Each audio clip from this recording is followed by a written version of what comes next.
begin tonight's report with a topic of critical importance, and that is making sure our schools are a safe place for our students and our staff to learn and teach.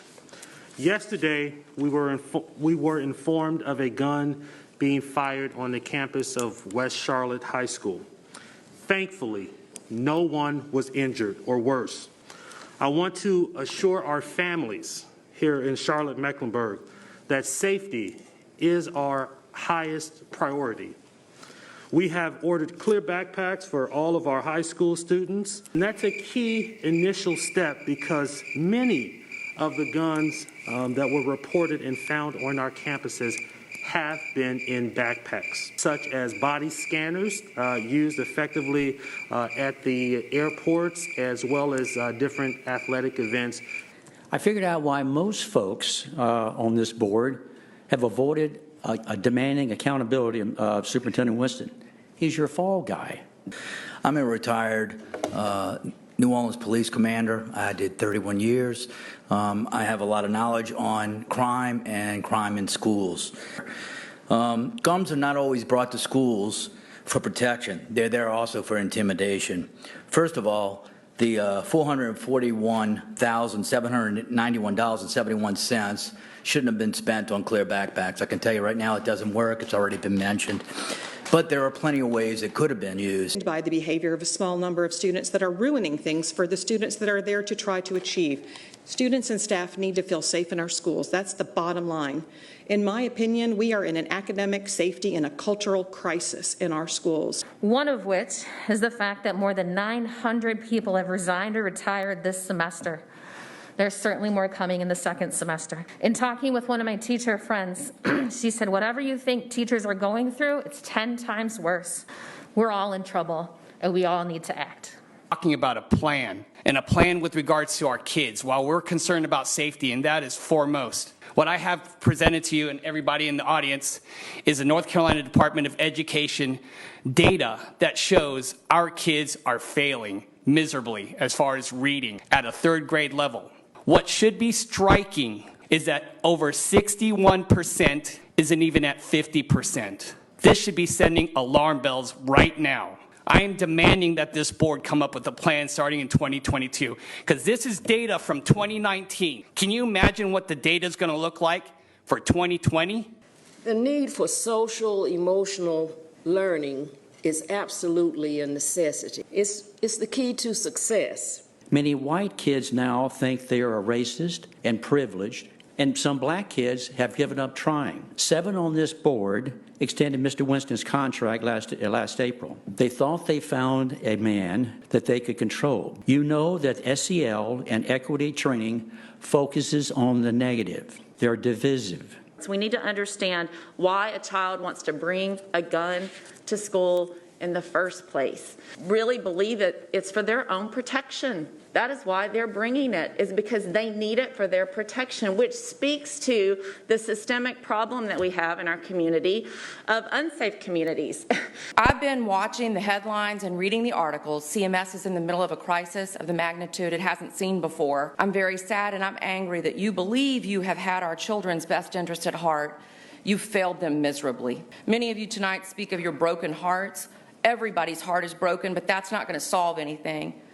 The only things done to date are the $441,000 purchase of useless clear backpacks. Clear backpacks aren't going to do a thing. The guns will just be hidden in baggy clothing. The nearly $500,000 spent on those flimsy pieces of garbage was money that should have been spent on real solutions, proactive solutions. But clear backpacks are not either efficient or effective. Many students have said to me that this will expose their personal belongings, such as their home keys, personal wallets, and hygiene products. I simply can't continue to support universal face coverings policy as it stands. There's no off-ramp. We haven't defined any criteria, definitive criteria by which our students and staff will ever be mask optional. And until and unless we define that within our policy, I can't support the policy as it stands. Is there a motion to approve item O? Is there a second? Second. All right. Motion from Ms. Sawyer, second from Ms. Byers-Bailey. All those in favor, please raise your hands. Opposed? All right, and that passes 7-2. I'm going to take my mask off if you all don't mind. I am amazed that all of you educated, intelligent people continue to call what all honest medical people call an endemic, you continue to call it a pandemic.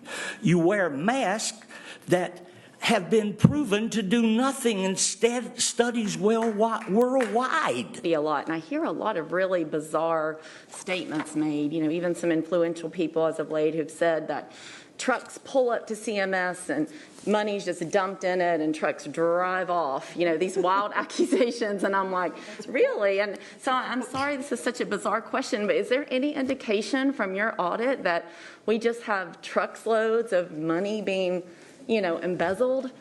No. Okay, I'm sorry to insult you with such a question, but these are the sort of accusations that we get accused of in the community, and I just thought I would set the record straight that there doesn't seem to be any indication of that. I want to tell you I was shocked when I arrived and found that there was zero fraud and abuse in a $1.5 billion budget. Zero. Nothing. Not only does that defy logic, but it gives me a business opportunity. So I'm going to try to help out with some of these things. I'm building a website called schoolboardtransparency.org. It's going to launch on Christmas Day. Pass it around. It's going to give people the opportunity on a secure site to report the things that are going on. And they're important that the community be involved in this. So congrats on not embezzling funds. That's good. I think you mistook the issue that we have with your spending, such as $500,000 in clear backpacks that have proven to not be effective in preventing gun violence in schools, and $25,000 for a CRT-based teacher training, just to name a few things that we might have issue with. Educators who don't prejudge me based on the color of my skin, whether my mother is a single parent or because I live in poverty. I don't want academics or behavior standards lowered for me. I am a child, and I need discipline and structure to help grow me into a responsible adult, even if I don't have that structure at home. I want educators to see potential. No matter how I come into the door, you see potential. Your job is to help cultivate that potential. I want to read on grade level. I don't want you to teach me history of my ancestors until you first get me on grade level so I can verify what you're teaching me is accurate. Don't simply push me along to create favorable data for your reports. I want leaders who are not driven by media narratives and make decisions based on actual data and results. I don't want to be talked about like I'm not in the room or don't understand what the words failed, and failing means when speaking about children who look like me. I would rather hear you talk about what you're doing for every child at CMS to be successful. Basically, I just want to say you failed on our children's academic outcomes. You failed our children with the curriculum. You have failed our children with school violence. You have failed our children who have reported sexual assault. You have failed our children by the harm you are forcing with the mask and the illegal quarantines. You have failed so miserably at the job you're responsible for as board members. It leads me to believe that either you're harming our kids on purpose or you are so completely incompetent. This school board is the worst board I've ever seen, and we have seen some really terrible ones this past year. Superintendent Winston, you're not qualified for your role. If there's any shred of decency in you, and if you care even just a little bit for our children, you'll resign immediately. And for any of you who continue to accept this high level of failure, you should also follow suit. Superintendent Winston needs to immediately resign tonight.